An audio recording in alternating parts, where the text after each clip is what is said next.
and with God. Amen. At sa simpleng kahulugan ng panalangin ay pakikipag-ugnayan, pakikipagtalastasan at sa Diyos at kasama ang Diyos. Nais ko sabihin sa inyo mga kapatid na nakita po sa isang sophisticated telescope ang Galaxy Andromeda. Ang Galaxy Andromeda, mga brother and sisters, ay isang galaxy na hiwalay sa ating galaxy. Ang ating galaxy ay tinawag na Milky Way. Ang galaxy po ay binubuo ng mga bituin, binubuo ng mga planeta, cluster of stars, planets, black holes, asteroids, comets. Yung po yung galaxy, binubuo ng planeta, mga bituin, binubuo ng mga bato, binubuo mga kapatid ko na kometa. At yung Andromeda ay isang galaxy na malayo sa galaxy na kung saan tayo napapabilang, which is Milky Way.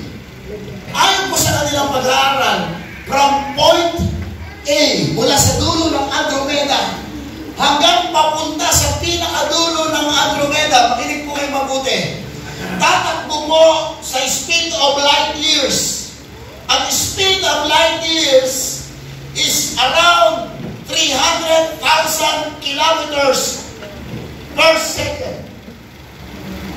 Gano'ng kabilis? 300,000 kilometers per second. Yun po ang speed of light years. Ang sinasabi ng mga scientists, from point to point ng Galaxy Andromeda, it will take 120,000 years para makapag-travel, mga kapatid, mula sa dulo hanggang sa kabilang dulo sa speed na 300 kilometers per second. Gaano kalawak yun? Pero bakit kung po binanggit yun, mga kapatid? Simply because when you pray in split seconds, ang panalangin mo ay aabot sa trono ng biyaya ng Diyos. Oh! Amen! In a split seconds, Panginoon, yung salitang yun ay aabot na sa ikatong langit na hindi na maabot ng teleskopyo. Kaya mga kapatid, I encourage you to pray. In-encourage ko po kayong manalangin. Amen. Prayer tap us to the most powerful authority in the whole universe. Ang panalangin ko ay kumakonect sa atin sa pinakamakapangyarihan kapamahalaan sa buong sansinukob. Sabi sa Jeremiah chapter 33 verse 3, call unto me, and I will answer thee, and shew thee great and mighty things which thou knowest not. Sabi ng Panginoon, it is God Himself saying to us, ang Diyos mismo, the Creator of heavens and earth, ang lumanang ng langit at lupa, ang Diyos na nagsabing, nothing is impossible with me. Ang Diyos, mga kapatid, na lahat ng kapangyarihan sa langit, sa lupa, sa ilalim ng lupa, ay luluhod sa kanyang harapan. Ang Diyos na makapangyarihan sa lahat. Ang Diyos, mga kapatid, na alam ang lahat ng bagay at walang nakatago at walang nalilingid sa Kanya. Ang Diyos na sa lahat ng dako sa isang lugar, siya po ay omnipotent, siya po ay omniscient, siya po ay omnipresent. Nagsabi, tumawag kayo sa akin at ako ay tutugon.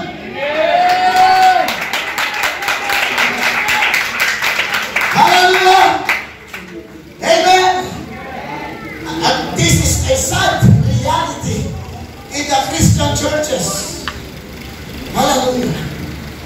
Mayaman po ang pandilya. Alam niyo kung bakit? Pag nag-preach ako sa ibang church, mineral water. Pero dito Gatorade.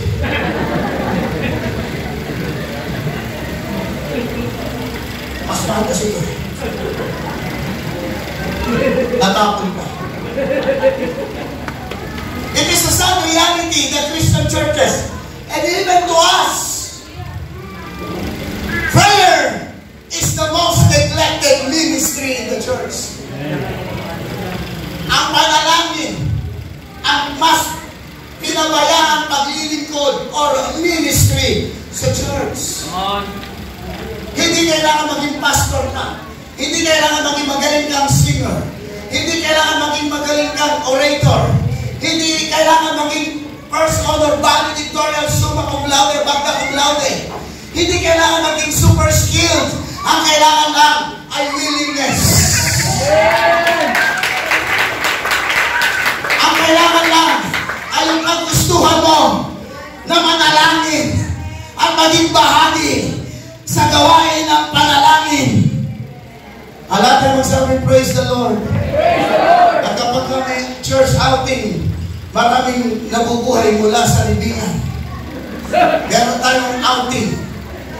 Maraming nabubuhay sa libingan. Sumasama. Pag may anniversary, marami rin nabubuhay. Tingnan nyo, katabi nyo. Huwag mo sabihin ikaw yun. Wag. Hindi tama yun. Glory to God. Amen? Pero pagdating sa gawain ng panalangin, ilan lang ang pumupunta. Amen. Bakit gano'n? Sabi mo sa katabi mo, walang gano'n na. Sabi mo, at sabi mo sa katabi, huwag kang gano'n. Alam mo, sabi mo yun. Sinabi mo na ba sa katabi mo? Sinabi mo na? Una sabi mo, walang gano'n na. Pangalawang sabi mo, huwag kang gano'n. Amen. It is a very sad reality na kamaunti lang ang dumadalo sa prayer meeting. Pero kapag may birthday yan, pag may kainan, yes, maraming pumupunta. Glory to God. Bakit gano'n? Bakit gano'n? Wala gano'n. Lahat ay magsabing praise the Lord. Praise the Lord. Lahat ay tulong magsabing amen. Meron pa rin. Glory to God. Meron pa rin. Isingin mo ha, yung amen na yan. Uy, makinig ka. Pero mga kapatid, ito yung kailangan natin lahat. Wala pong masyadong mature, wala pong super spiritual, wala pong mature when it comes to prayer. All of us, we need to pray. At kung sinasabi mo meron kang personal relationship with Jesus Christ, mas lalong dapat kang nananalangin. Because your prayer shows that you have a relationship with God. Sino bang madalas mong kausapin? Hindi ba yung taong meron kang relasyon? Nasa ako ka, brother? Nasa ka dito ba? Iba, parang iba tinuro mo ah. Hindi pa niya tinaas ang kamay niya ah. Parang, kami. Tinaas. Ayun, yun po kasi. Pagkain mo ha. Diba, kayo mag-asawa, lagi kayo nag-uusap, tama ba? Tama ba lagi kayo nag-uusap, brother? Sigurado ka nag-uusap kayo lagi? Nag-uusap na kayo? Pero prayer is communicating to and with God. Amen. Sa simpleng pahulugan ng panalangin ay pakikipag-ugnayan, pakikipagtalastasan sa Diyos at kasama ang Diyos. Nais ko sabihin sa inyo mga kapatid na nakita po sa isang sophisticated telescope ang Galaxy Andromeda. Ang Galaxy Andromeda, mga brother and sisters, ay isang galaxy na hiwalay sa ating galaxy. Ang ating galaxy ay tinawag na Milky Way. Ang galaxy po ay binubuo ng mga bituin, binubuo ng mga planeta, cluster of stars, planets, black holes, asteroids, comets, yung po yung galaxy, binubuo ng planeta, mga bituin, binubuo ng mga bato, binubuo mga kapatid ko na kometa. At yung Andromeda ay isang galaxy na malayo sa galaxy na kung saan tayo napapabilang, which is Milky Way. Ayon po sa kanilang pag-aaral, from point A, mula sa dulo ng Andromeda, hanggang papunta sa pinakadulo ng Andromeda, makinig po kayo mabuti, tatakbo mo sa speed of light years. At speed of light years is around 300,000 kilometers per second. Gano'ng kabilis? 300,000 kilometers per second. Yun po ang speed of light years. Ang sinasabi ng mga scientists, from point to point ng galaxy Andromeda, it will take 120,000 years para makapag-travel, mga kapatid, mula sa dulo hanggang sa kabilang dulo sa speed na 300 kilometers per second. Gaano kalawak yun? Pero bakit ko po binanggit yun, mga kapatid? Simply because when you pray in split seconds, ang panalangin mo ay aabot sa trono ng biyaya ng Diyos. Oh! Amen! In a split seconds, Panginoon, yung salitang yun ay aabot na sa ikatlong langit na hindi na maabot ng telescope yun. Kaya mga kapatid, I encourage you to pray. In-encourage ko po kayong manalangin. Amen. Prayer tap us to the most powerful authority in the whole universe. Ang manalangin po ay kumakonect sa atin sa pinakamakapangyarihan kapamahalaan sa buong sansinukob. Sabi sa Jeremiah chapter 33 verse 3, call unto me, and I will answer thee, and shew thee great and mighty things which thou knowest not. Sabi ng Panginoon, it is God Himself saying to us, ang Diyos mismo, the Creator of heavens and earth, ang lumanang ng langit at lupa, ang Diyos na nagsabing, nothing is impossible with me. Ang Diyos, mga kapatid, na lahat ng kapangyarihan sa langit, sa lupa, sa ilalim ng lupa, ay luluhod sa kanyang harapan. Ang Diyos na makapangyarihan sa lahat. Ang Diyos, mga kapatid, na alam ang lahat ng bagay at walang nakatago at walang nalilingid sa Kanya. Ang Diyos na sa lahat ng dako sa isang lugar, siya po ay omnipotent, siya po ay omniscient, siya po ay omnipresent. Nagsabi, tumawag kayo sa akin at ako ay tutugon.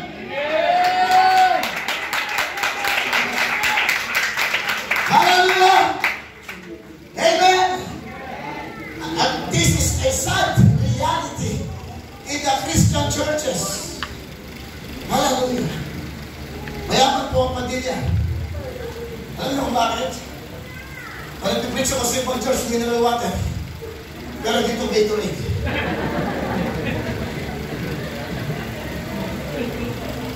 Mas mahal kasi ito. Natapon pa. It is a sad reality in the Christian churches. And even to us, prayer is the most neglected ministry in the church. Ang panalangin, ang mas pinabayaan paglilingkod or ministry sa church. Hindi kailangan maging pastor ka. Hindi kailangan maging magaling kang singer. Hindi kailangan maging magaling kang orator. Hindi kailangan maging first honor, valedictorian, summa cum laude, magna cum laude. Hindi kailangan maging super skilled Ang kailangan lang ay willingness. Ang kailangan lang ay yung kagustuhan mo na manalangin at maging bahagi sa gawain ng panalangin. Alam tayo magsabi, praise the Lord. At kapag may church outing, maraming nabubuhay mula sa libingan. Meron tayong outing. Maraming nabubuhay sa libingan. Sumasama. Pag may anniversary, marami rin nabubuhay. Tignan nyo, katabi nyo. Huwag mo sabihin ikaw yun. Wag. Hindi tama yun. Glory to God. Amen? Pero pagdating sa gawain ng panalangin, ilan lang ang pumupunta. Amen. Bakit gano'n? Sabi mo sa katabi mo, walang gano'n na. Sabi mo sa katabi, huwag kang gano'n. Sabi mo sabi mo yun. Sinabi mo na ba sa katabi mo? Sinabi mo na? Una sabi mo, walang gano'n na. Pangalawang sabi mo, huwag kang gano'n. Amen. It is a very sad reality. Nakakaunti lang ang dumadalo sa prayer meeting. Pero kapag may birthday yan, pag may kainan, maraming pumupunta. Glory to God. Bakit gano'n? Bakit gano'n? Walang gano'n. Lahat ay magsabing praise the Lord. Lahat ay tulong magsabing amen. Meron pa rin. Glory to God. Meron pa rin. Isingin mo ha, yung amen na yan. Uy, makinig ka. Pero mga kapatid, ito yung kailangan natin lahat. Wala pong masyadong mature, wala pong super spiritual, wala pong mature when it comes to prayer. All of us, we need to pray. At kung sinasabi mo meron kang personal relationship with Jesus Christ, basta lang dapat kang nananalangin. Because your prayer shows that you have a relationship with God. Sino bang madalas mo kausapin? Hindi ba yung taong meron kang relasyon? Nasa ako ka, brother? Nasa ka dito ba? Diba, parang iba tinuro mo ah. Hindi pa yung tinaas ang kamay niya ah. Parang, kami. Tinaas, ayun yung buksa. Pagkain mo ha? Diba, kayo mag-asawa, lagi kayo nag-uusap, tama ba? Tama ba, lagi kayo nag-uusap, brother? Sigurado ka nag-uusap kayo lagi?